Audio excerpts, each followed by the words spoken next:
Happy Tuesday. I was sorry to miss last week, but I was having serious sound problems.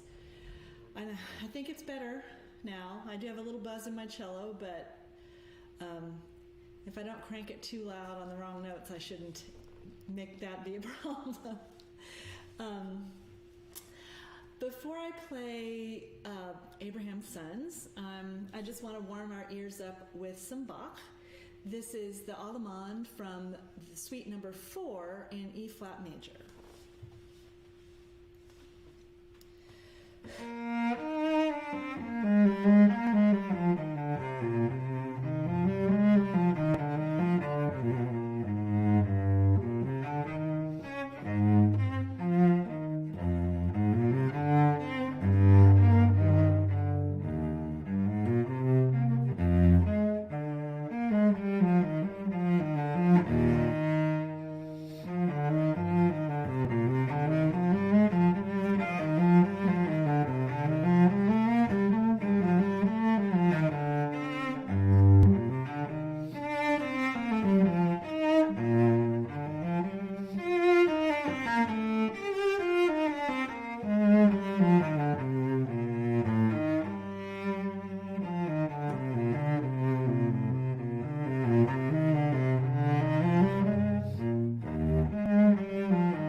That was the Allemande from the J.S. Bach Suite number 4 in E flat major. So now I'm going to share you a piece that I learned very recently.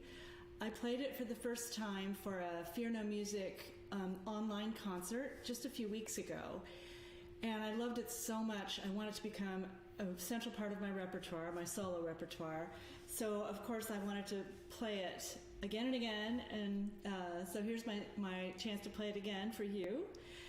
And well, I just know you're going to love it as much as I do.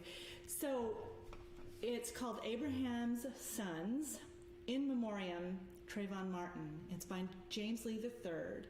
It was written in 2013, and I'm sure you're all familiar with who Trayvon Martin is. I don't know, but in preparing this piece, wanting to do justice to the dedicatee, I mean, it was dedicated to the family of Trayvon Martin, I wanted to learn more. I looked it up, and when he was 9 years old, he saved his father's life by pulling him out of a fire. He enjoyed sports and video games. He washed cars. He babysat and cut grass, all to earn his own money. He was one of the best players on his football team, but sometimes his father benched him because he was messing up in school. He was skilled at assembling, repairing, and riding dirt bikes. And he fell in love with aviation and wanted to grow up to be either a pilot or to work in aviation as repairing planes. And he even went to a program called Experience Aviation, and was clearly passionate about aviation. And then next year he volunteered to help younger children fall in love with aviation. He was a shy child. He walked around with his hoodie and headphones on, listening to music. So in 2012, Trayvon Martin was a 17-year-old high school junior walking back from a convenience store when he was shot to death by a man on Neighborhood Watch. That's the part I'm sure you're all familiar with. So this piece was written in 2013, and the title, I keep meaning to ask the composer what his thinking was behind the title, but there are several very compelling ways of thinking of the title. It refers biblically to two different things that I've seen. One is that apparent enemies are actually brothers, going back to Abraham's sons. I mean, if you know the Bible at all, you know that one. Another is that it can refer to a spiritual brotherhood that transcends blood. I think both of those are very compelling. And I think it's the piece is a really brilliant evocation of how we process grief. There's evocation of the innocence of the child who was killed, murdered, I should say. So, this piece is beautiful and moving without knowing any of this, because great music does not need a story or a dedicatee or an occasion to be meaningful, right? But it is very meaningful for a musician like me to have that opportunity to play music that does connect to the world and connects to larger issues, that isn't just an abstraction, that what is about someone, it's about someone's feel. I mean, those things are very important to musicians because we can feel very impotent in the face of events, right? We feel like we can't do anything. And I'm reminded by a piece like this that what we can do is provide a space, an emotional space, for people to come together, to process grief, to feel community, to process rage, and ultimately to find hope. Nothing matches or surpasses music for all those things. So I'm very grateful to James Lee III for writing this beautiful piece, and also for the opportunity to share it with you. So, Abraham's Sons by James Lee III.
Thank you, Jan.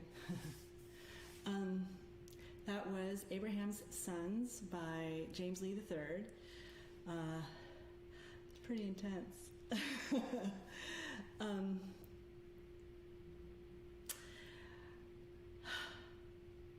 Yeah. Well, that's what I came here to play today. Thank you so much for joining me. And see you next week. And Diane Chaplin will be back the first week of next month.